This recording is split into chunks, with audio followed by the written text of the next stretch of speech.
தேடுறோம் அப்படின்றது பற்றி தான் நான் பேச போறேன். எடுத்துக்கோங்க, நீதிமொழிகள்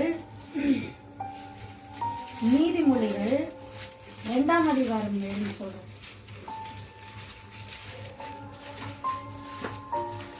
ನೀತಿಮೊಳಿಗಳು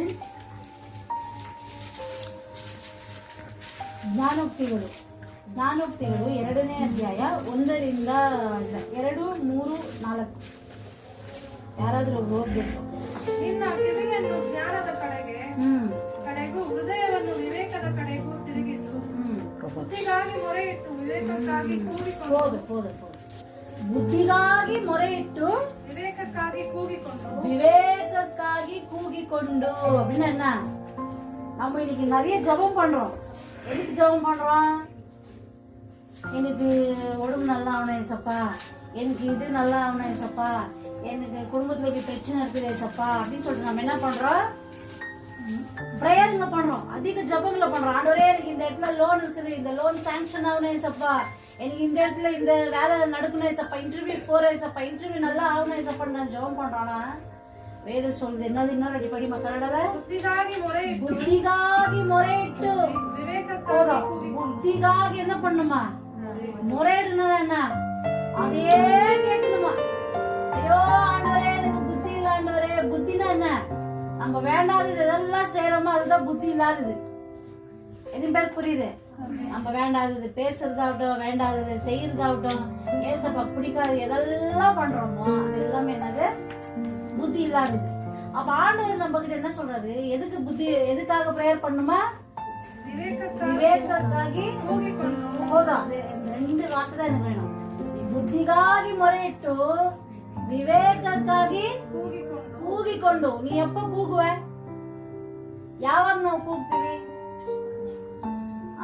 ಹುಷಾರಿಲ್ಲ ಅಂದ್ರೆ ಕೂಗ್ತೀವಿ, ಒಬ್ರು ದೂರ ಇದ್ದಾಗ ಕೂಗ್ತೀವಿ இல்லையா? கிட்ட இருக்கும்போது என்ன பண்ணுவான்? ரோஸ்லின் அப்படின்னு சொல்லுவோம். ரொம்ப தூரம் இருந்தா ஏய் ரோஸ்லின் கத்துவோம். அப்போ விவேகம், ஞானமும் புத்தியும் நம்ம கிட்ட தூரம் இருக்குது. அப்ப ஆண்டவர் என்ன சொல்றாரு? அதுக்காக நம்ம என்ன பண்ணணுமா? ஜெபிக்கணுமா? அதுக்காக நம்ம கத்தணுமா? சோ பைபிள்ல இருக்கிற எல்லா வசனமுமே ஒன்னு லிங்க் ஆயிருக்கும். ஒன்னு என்ன இருக்கும்? லிங்க் ஆயிருக்கும். லிங்க் என்ன?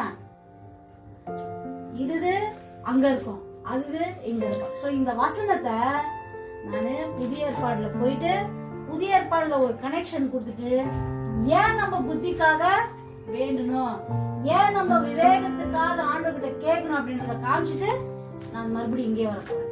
போங்க எல்லாருமே லூக்கா சுவிசேஷம் லூக்கா எழுதின சுவிசேஷம் வாங்க இப்ப படிங்க. 18ஆம் அதிகாரம் 31வது வசனத்துல இருந்து படிங்க.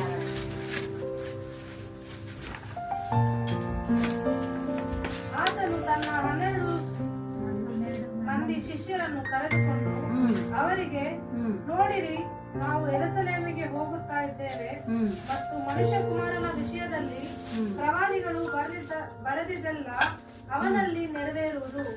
ಹೇಗೆಂದರೆ ಅವನು ಅನ್ಯರ ಕೈಗೆ ಒಪ್ಪಿಸುವವರು, ಇವರು ಅವರನ್ನು ಅಪಹಾಸ್ಯ ಮಾಡುವವರು, ಬೈಯುವರು, ಹೊಗಳುವವರು, ಕೊರಡೆಗಳಿಂದ ಹೊಡೆಯುವರು, ಕೊಂದು ಹಾಕುವರು, ಮತ್ತು 3ನೇ ದಿನದಲ್ಲಿ ಅವನು ಜೀವಿತವಾಗಿ ಎದ್ದು ಬರುವನು ಎಂದು ಹೇಳಿದನು.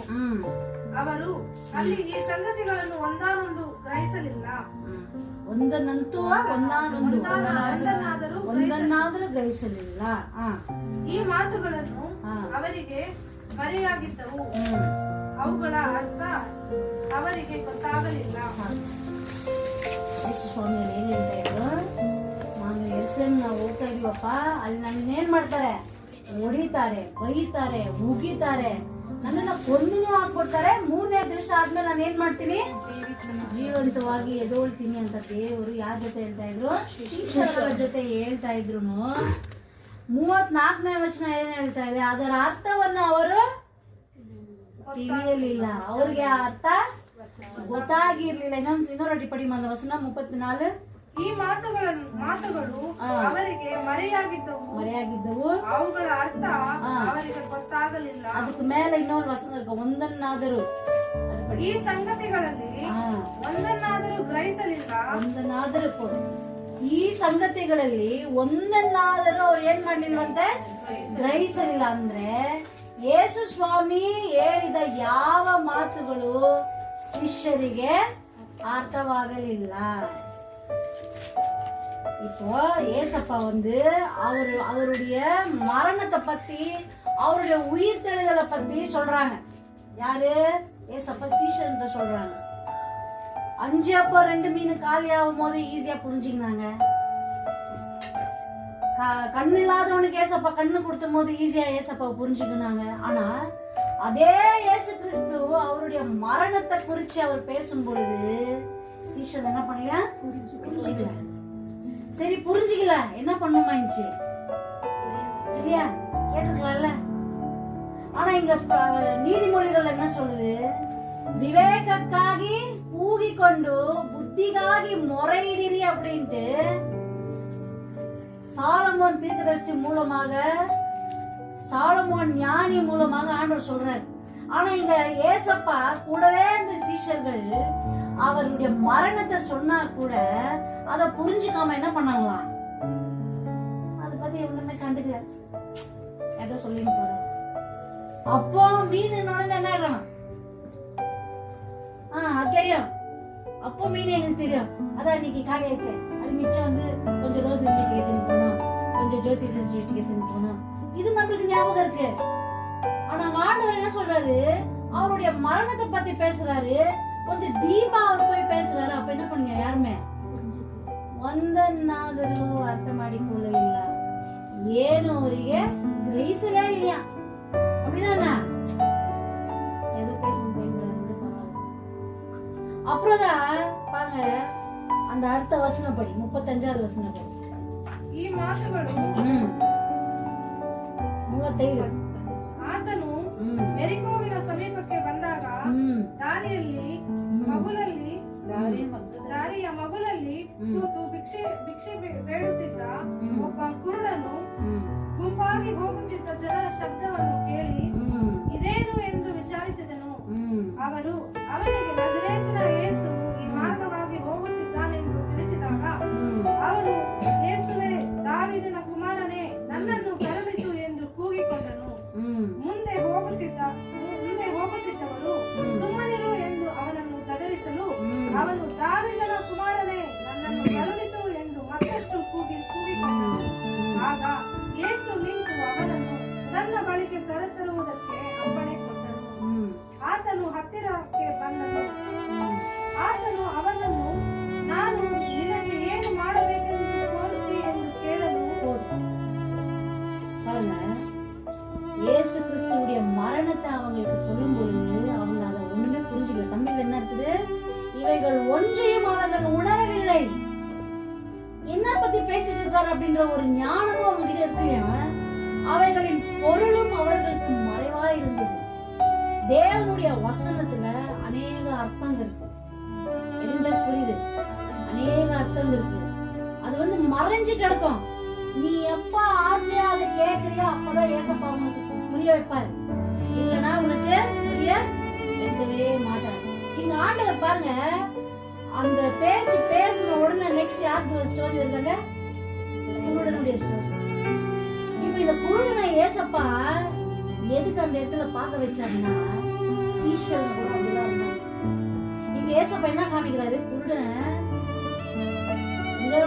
பர்த்தலோமியோவோ யாரோ ஒரு குருடன் இங்க இருக்கிறாங்க. ஆனா இந்த குருடன் என்ன பண்ணானா, இயேசு கிறிஸ்து அந்த வழியில போகும் பொழுது இது ஏனோ அப்படின்னு என்ன பண்ணானா கேட்டாங்க.